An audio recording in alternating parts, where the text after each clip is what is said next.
Saudara, lantas apa yang harus dibenahi usai Indonesia dipastikan gagal melaju ke Piala Dunia 2026? Apakah taktik yang diterapkan dalam pertandingan selama babak kualifikasi sudah efektif? Selengkapnya kita akan bahas bersama analis sepak bola Gita Suwondo dan podcaster Box to Box Football Rossi Finza. Selamat pagi Mas Gita, selamat pagi Mas Rossi. Apa Selamat pagi, kabar? Erik. Selamat pagi, Baik-baik. Edwin. Baik. Luar biasa. Nah, mungkin langsung kita ke Mas Gita terlebih dahulu. Mas, melihat hasil pertandingan tadi, kiranya apakah ada perubahan strategi dari permainan Indonesia yang berubah dibanding melawan Arab Saudi? Dan dinyatakan oleh Kluivert sudah lebih baik. Tapi kalau dari perspektif Mas, seperti apa? Saya harus mengatakan surprise ya ngelihat line up tadi malam. Akhirnya saya bisa berpikir, oh ini orang ini mikir juga akhirnya. Artinya dia nggak keras kepala juga dengan taktiknya dia. Eh, Tetap dengan pola 4-3 dengan dua back sejajar, tapi lebih ke 4-3-3. Kemarin dia hanya ada Joe Pelupesi sebagai DM, kemudian Tom Haye jadi attacking midfielder. Ada tambahan Calvin Verdong yang saya pikir ini missing link kita pada saat melawan Arab Saudi. Kemudian Jay Izzes dan Rizky Ridho bermain luar biasa. Kevin Dix jadi bek kanan. Artinya ini pilihan-pilihan yang terbaik di belakang termasuk penjaga gawang dan juga di tengah. Mungkin babak pertama kita agak kurang kekuatan di depan dengan Miliano ada di bangku cadangan. Kemudian oleh Romani yang tampaknya masih hanya bisa bermain untuk satu babak ya. Makanya dia dimasukkan ke babak kedua.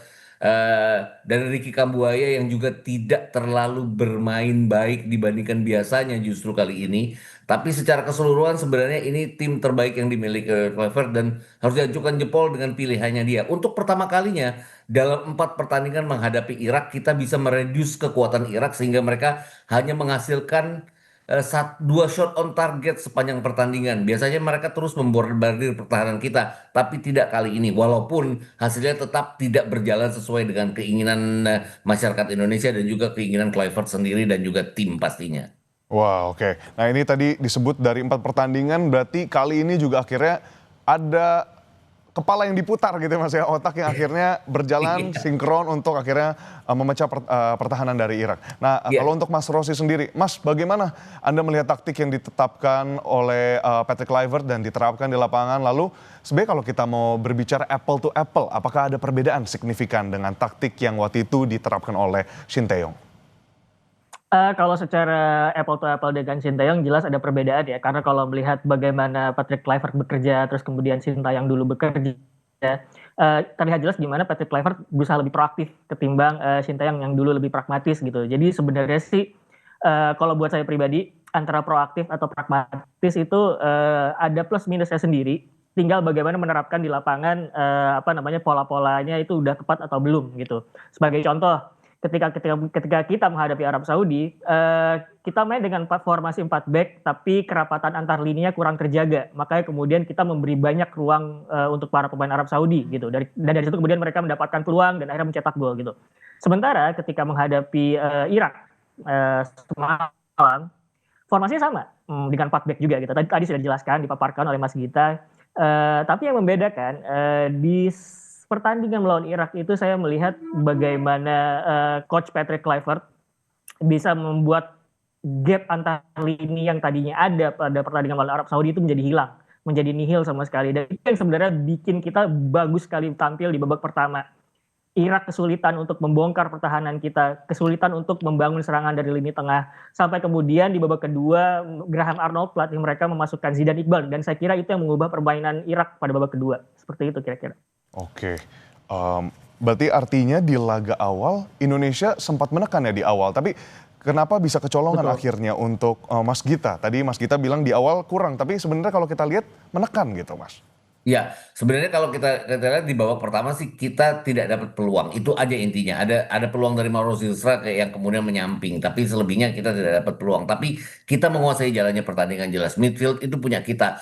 Kita lebih apa ya, lebih pegang bola dibandingkan dengan Irak sendiri. Itu yang agak bikin saya kaget. Tapi memang pergantian kita di babak kedua dengan 3 pergantian awal Meliano kemudian masuk, oleh Romani juga masuk ke tidak apa ya, pemain-pemain ini justru tidak membawa, bukan tidak membawa hasil positif, tidak sebagus pemain-pemain pengganti yang ditampilkan oleh Irak. Artinya tadi ya udah dibilang sama Rossi tadi kan, Ali Jasim masuk, kemudian Zidane Iqbal masuk, ke semuanya 4 pergantian yang dilakukan Irak itu membuahkan hasil untuk mereka. Memang di mana-mana itu di dalam pertandingan di mana dua tim yang sangat seimbang yang harus yang biasanya pemenangnya adalah tim yang tidak melakukan blunder terlebih dahulu. Dan kalau kemarin mau dilihat detailnya adalah blunder dari Rizky Ridho ya. Tapi saya nggak menganggap itu sebuah kesalahan Rizky Ridho. Blunder tapi dia mencoba mengatasinya dengan merebut bola kembali, tapi kemudian bolanya direbut kembali oleh para pemain Irak dan kemudian kerjasama mereka yang diakhiri oleh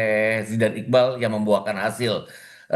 Kalau kita bicara pertandingan pertama ada blunder dari Mark Klok, tapi kemudian sepanjang pertandingan Mark Klok seperti tidak berfungsi di lapangan tengah. Tidak demikian dengan Rizky Ridho. Dia bermain sangat baik, membela pertahanannya dengan sangat baik, banyak clearance yang baik, banyak bloknya yang baik. Hanya tadi sebuah kesalahan kecil yang kemudian dihukum oleh Irak itu aja. Tapi selebihnya sebenarnya kita mengimbangi Irak dari sisi permainan, tapi mungkin tidak dari sisi hasil. Ya mungkin kurang tepat kalau kita tidak menghargai pemain karena Betul. pemain-pemain ini sudah memberikan semuanya walaupun harus tersingkir. Andaikan ini hanya di putaran ketiga di mana kita masih punya sisa 8 pertandingan, ini tim yang tadi malam bermain akan sangat menjanjikan. Mungkin tidak sekarang karena mereka tersingkir, itu aja bedanya. Tapi kan memang balik-balik lagi, tanya Rossi deh, football itu selalu kejam terhadap hasil. Betul. Itu Jadi aja. memang bukan hanya faktor pemain, faktor strategi, tapi timing juga penting, Mas. Tapi kalau kita Ya. tadi lihat dari komposisi yang Mas jelaskan, Mas Gita menganggap berarti semua lini ini sudah bekerja dengan maksimal, sudah tepat sasaran, Ya. efektif seperti itu, Mas. Sudah tepat. Mungkin di depan kita kurang apa ya? Kurang greget untuk cetak gol karena kita tidak bisa memakai Ole Romeni sepanjang 2 kali 45 menit. Emiliano Jonathan juga yang punya kecepatan di kanan tidak main sepanjang 2 kali 45 menit. Hanya di babak kedua. Tapi balik-balik lagi setelah mereka masuk, justru pergantian Irak yang membuat mereka lebih menguasai lapangan tengah. Itu tadi kenapa kemudian passing-passing kita yang bagus di babak pertama harus kita ganti dengan crossing yang tidak membahayakan pertahanan Irak. Setelah mereka unggul baru kita main passing-passing kembali yang berbuahlah sebenarnya ke daerah pertahanan Irak walaupun tidak menghasilkan shot on target, tapi ada beberapa kali kita membahayakan pertahanan Irak. Luar biasa. Jadi Mas Rossi, pertanyaan yang sama mungkin, apakah semua lini sudah efektif? Dan pastinya ini kalau kita lihat ada keputusan pergantian pemain, itu juga mungkin perspektif dari Mas Rossi seperti apa? Ya kalau melihat antar lini saya merasa bahwa ini jauh lebih baik ketimbang Arab Saudi. Tadi saya sudah menyebutkan bahwa ketika menghadapi Arab Saudi antar lini itu ada banyak sekali jarak yang bisa dimanfaatkan oleh pemain lawan gitu. Nah pada pertandingan Irak ini tidak ada gitu. Kita bisa melihat bagaimana ketika Irak berusaha melakukan build up serangan, mereka biasanya mengalirkan bola ke pinggir gitu. Karena tengah itu compact buat para pemain Indonesia gitu. Jadi kesatuan itu ada. Terus kemudian usaha kita untuk mengkreasikan peluang itu juga ada. Cuman yang kurang menurut saya mungkin perkara efektivitas aja kali ya. Beberapa kali juga saya melihat peluang salah satunya yang disepakannya di Eleanor Raiders itu juga gagal. Padahal itu posisi dia ada tepat di depan gawang gitu. Jadi menurut saya itu efektivitas aja, perkara efektivitas, perkara eksekusi. Dan mungkin kalau misalkan bisa evaluasi, saya pikir kita juga harus bisa punya combination of play di sekitar kotak penalti lawan. Karena kalau melihat banyak sekali para pemain yang berdiri tapi kurang combination of play itu agak kurang rasanya ya. Makanya kemudian kita tadi lebih banyak crossing, lebih banyak umpan direct ke depan. Jadi saya pikir kalau evaluasi itu saja kalau menurut saya. Oke, Mas Gita, mungkin mirip-mirip nih dengan Mas Rossi. Pertanyaannya adalah terkait dengan evaluasi. Kiranya dari sisi kepelatihan, Patrick Kluivert bagaimana Mas ke depannya yang harus dipertahankan atau mungkin dievaluasi dan ditingkatkan. Lalu juga apakah harus dilakukan agar talenta lokal ini dapat bersaing dengan pemain diaspora? Iya, kalau reward dan punishment harusnya ada, tapi saya nggak menganggap bahwa punishmentnya itu harus kemudian dia keluar, karena kalau keluar jadi kita balik lagi dari nol dengan kepelatihan yang baru, siapapun yang jadi pelatih, apalagi kalau pelatihnya dari luar, dia pasti kan akan bawa apa ya asisten-asisten yang baru, artinya kita mulai kembali dari nol.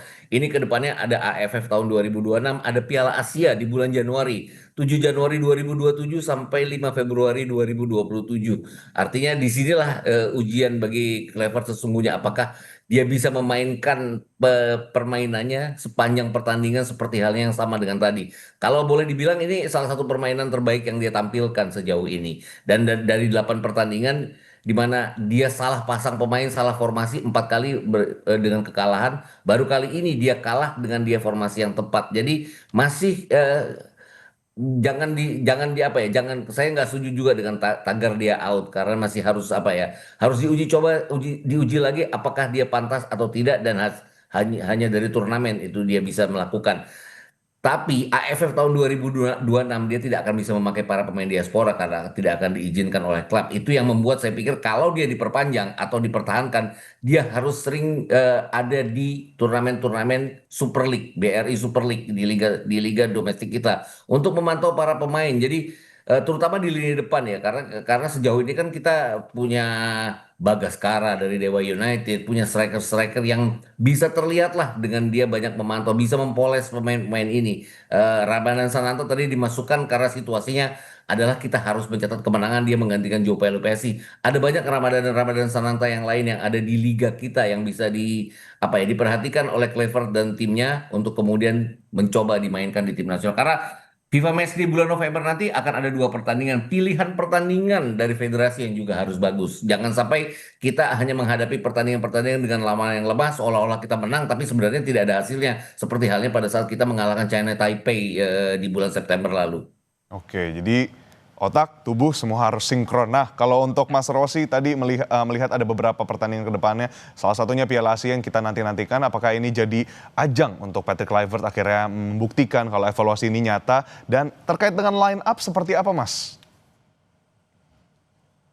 Line up untuk Piala Asia maksudnya? Betul, betul. Atau Apakah harus ada yang ini nih kulik-kulik lagi, digodok lagi? kalau menurut saya line up yang ada di timnas sekarang sudah cukup bagus ya. Kita lihat juga Patrick Kluivert juga berani untuk melakukan bongkar pasang. Ada yang dilepas tidak masuk skuad, ada juga pemain baru masuk skuad gitu. Dan sejauh ini sih ada beberapa pemain yang saya catat bahkan dari sebelum lawan Arab Saudi, dari 2 pertandingan friendly sebelumnya, termasuk Adrian Wibowo. Itu juga pada bagus mainnya gitu. Dan saya pikir sejauh ini bagaimana staf pelatih timnas Indonesia melihat kebutuhan timnas, pemain yang cocok masuk atau enggak, sejauh ini sudah cukup oke gitu sebetulnya. Jadi tinggal bagaimana meramu permainan di atas lapangan aja sebetulnya. Kalau kita bicara soal permainan di atas lapangan, kita bisa melihat juga bahwa sebenarnya tidak sepenuhnya buruk. Oke lah kita jelek lawan Arab Saudi, oke lah kita sempat dibantai oleh Australia, cuman ada juga di mana permainan kita oke, tepat, termasuk juga pertandingan melawan Irak semalam. Jadi mungkin kita bisa membangun sesuatu dari apa yang sudah kita lihat dari yang bagus itu gitu. Jadi saya pikir kalau Patrick Kluivert ingin bermain proaktif, oke, blueprintnya yang mana? Blueprint lawan Irak, oke, nggak apa-apa, itu sudah bagus gitu. Tinggal apa yang perlu diperbaiki, dilihat dari situ. Oh ternyata kalau misalkan kita ketemu gelandang yang cukup gesit, cukup liat seperti Zidane Iqbal, kita masih kerepotan. Oke, nanti kita cari trik taktiknya seperti apa. Oh, kemudian kalau misalnya kita nggak punya Ole Romeni, bagaimana solusinya gitu? Apakah kita butuh pemain yang lebih direct atau lebih cair di lini depan? Bagaimana combination of play kita di sekitar kotak penalti lawan atau semacamnya gitu? Jadi banyak hal yang bisa dibangun dari apa yang kita lihat, dari melihat gelas tengah penuh gitu ya. Dan itu masih banyak waktu untuk sampai Piala Asia tahun depan, dan kita harapannya tentu saja evaluasi bukan cuma sekedar apakah pelatih dipecat atau tidak gitu ya, karena kalau urusannya pecat pelatih, kita tentu saja pertanyaan berikutnya adalah apakah pelatih penggantinya lebih baik dari pelatih yang sekarang, karena percuma gitu loh kalau sama aja gitu, nanti takutnya kita juga jalan di tempat gitu loh. Jadi saya pikir pertanyaan untuk memecat pelatih itu selalu lebih kompleks ketimbang reaksi-reaksi sementara sebetulnya ya, kalau dipikirkan baik-baik gitu. Oke, Mas Rossi, apakah ini berarti tandanya Patrick Kluivert harus lebih banyak spending time gitu ya, meluangkan waktu bersama para pemain gitu, dan kira-kira apa yang harus dilakukan Patrick Kluivert supaya tadi tuh evaluasinya nyata bisa dilihat dari pertandingan-pertandingan sebelumnya? Pastinya. Saya melihat kalau kebiasaan banyak pelatih tim nasional ya, katakanlah Thomas Tuchel di timnas Inggris, kita bisa melihat dia setiap pekan ada di stadion-stadion di Premier League gitu. Dia memantau pemain siapa aja yang bisa masuk, siapa saja yang mungkin ditepikan lebih dulu gitu ya. Dan saya berharap Patrick Kluivert juga seperti itu gitu di Liga Indonesia. Tadi sudah dipaparkan juga oleh Mas Gita gitu. Bagaimana supaya mungkin kita bisa melihat sananta-sananta yang lain gitu, atau mungkin Patrick Kluivert juga lebih paham bagaimana menempatkan posisi atau role pemain di posisi yang tepat. Karena kita lihat ketika menghadapi Arab Saudi beberapa hari lalu, dia memainkan Yakub Sayuri sebagai fullback ketika dia sebenarnya lebih bagus untuk offense sebagai wingback gitu. Jadi hal-hal seperti itu, keterbiasaan seperti itu yang mungkin bisa jadi evaluasi juga buat Patrick Kluivert. Oke, kembali ke Mas Gita, Mas. Berarti Mas Gita dan Mas Rossi di sini dua-duanya setuju, tidak boleh short judgment, tidak boleh terlalu temperamental keputusannya. Tapi kira-kira apa yang harus dilakukan, Mas, oleh Patrick Kluivert dan kawan-kawan? Iya itu tadi memantau semua talenta yang ada di liga domestik. Kenapa liga domestik? Karena itu sumber yang paling luas. Oke, kita punya pemain-pemain di Eropa, tapi kan pemain-pemain di Eropanya itu aja gitu loh. Jadi ya sudah terpantau. Kalaupun kita ingin menambah pemain, kita harus naturalisasi dulu. Kalaupun ingin memantau pemain di sana siapa yang oke, ya harus dilihat kemudian mencoba dinaturalisasi kan lebih repot. Kenapa nggak mencoba dengan liga domestik dulu? Karena kedepannya ini kan kita masih punya dua pertandingan FIFA Match di November, dua pertandingan di bulan Maret, kemudian dua pertandingan di Juni, ada kemungkinan empat pertandingan di September dan dua pertandingan di November tahun depan untuk mengarah ke AFF dan juga Piala Asia. Jadi masih banyak pertandingan-pertandingan itu tadi asal pilihan pertandingannya juga oke. Daripada memecat pelatih, kita harus bayar kompensasi. Ya mendingan uangnya dipakai untuk membina tim ini dengan pertandingan-pertandingan persahabatan yang mumpuni menuju ke AFF dan Piala Asia. Gitu. Oke, berarti dua-duanya sepakat kita ya dan semuanya Yes. pastinya apresiasi harus tetap diberikan kepada timnas Indonesia yang memang kalau saya bilangnya bukan pupus gitu harapannya atau pupus jalannya di Piala Dunia tapi harus kembali jadi bekal untuk pelajaran berikutnya di Ya, dalam betul. ya laga-laga berikutnya yang akan datang seperti yang tadi Mas Gita dan Mas Rosi bagikan kepada kita. Lalu juga tadi ini highlight yang menarik karena harus berkaca dan juga harus melihat potensi dari pemain-pemain di Liga Domestik. Nah itu menurut saya yang jadi sorotan ya pada dialog kita pada hari ini. Terima kasih analis sepak bola Mas Gita Suwondo dan podcaster Box to Box Football Mas Rosi Finza atas waktunya bergabung bersama kami secara daring. Jangan lupa tidur Mas. Yes. Terima kasih Sehat-sehat selalu. kembali.